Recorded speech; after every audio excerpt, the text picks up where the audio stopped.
നമുക്ക് നല്ല സോഫ്റ്റ് ആയിട്ടുള്ള ഇടിയപ്പം തയ്യാറാക്കാം.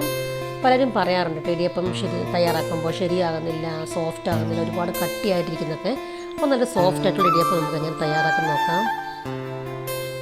ഇടിയപ്പം തയ്യാറാക്കാൻ ഞാൻ ഒരു 1 ലിറ്റർ വെള്ളം നന്നായിട്ട് വെട്ടി തിളപ്പിച്ചു. അതിലേക്ക് കുറച്ച് ഉപ്പിട്ട് കൊടുത്തിട്ടുണ്ട്. ഇനി ഒരു 400 ഗ്രാം അരിപ്പൊടി വറുത്തരിപ്പൊടിയത്, അപ്പോൾ അതെടുത്തിട്ടുണ്ട്. അതിൽ കുറച്ച് നെയ്യ് ഒഴിച്ചു കൊടുത്തു. ഈ തിളച്ച വെള്ളം ഒഴിച്ച് നമുക്കൊന്ന് കുഴച്ചെടുക്കണം. കുറേശ്ശെയായിട്ടൊന്ന് ഒഴിച്ചു കൊടുക്കണം. 400 ഗ്രാം അരിപ്പൊടിക്ക് ഏകദേശം ഒരു 10-13 ഇടിയപ്പത്തോളം നമുക്ക് ഉണ്ടാകും കേട്ടോ, വലിയ ഇടിയപ്പം. അപ്പോൾ ഇത് തിളച്ച വെള്ളം അതിലേക്ക് ഒഴിച്ചു കൊടുത്ത് ഇളക്കി കുറച്ച് നേരം ഒന്ന് അടച്ച് വയ്ക്കാം കേട്ടോ. കാരണം ചൂടോടെ നമുക്ക് കുഴയ്ക്കാൻ പറ്റില്ല. അപ്പോൾ കുറച്ച് നേരം തണുത്തതിന് ശേഷം നന്നായിട്ടൊന്ന് കുഴച്ചെടുക്കാം. അപ്പോൾ ഒന്ന് അടച്ച് വയ്ക്കാം കുറച്ച് നേരത്തേക്ക്. മാവൊക്കെ ഇവിടെ തണുത്തിട്ടുണ്ട്. അപ്പോൾ അതിലേക്ക് നമുക്ക് കയ്യിൽ കുറച്ച് എണ്ണ ഒഴിച്ചിട്ട് നല്ലതായിട്ടൊന്ന് കുഴച്ചെടുക്കണം.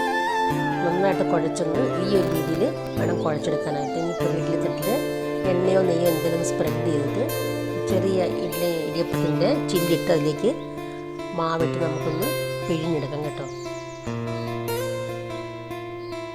പിന്നെ ഒന്നൊന്നായിട്ട് വേണം പിഴിഞ്ഞെടുക്കാനായിട്ട്. വട്ടത്തിൽ ചുറ്റിച്ചെടുക്കണം. ഇനി അതിലേക്ക് കുറച്ച് തേങ്ങയൊക്കെ മുകളിലൊന്ന് വെച്ച് കൊടുത്ത് നമുക്ക് ആവിയിലൊന്ന് പുഴുങ്ങിയെടുക്കാം.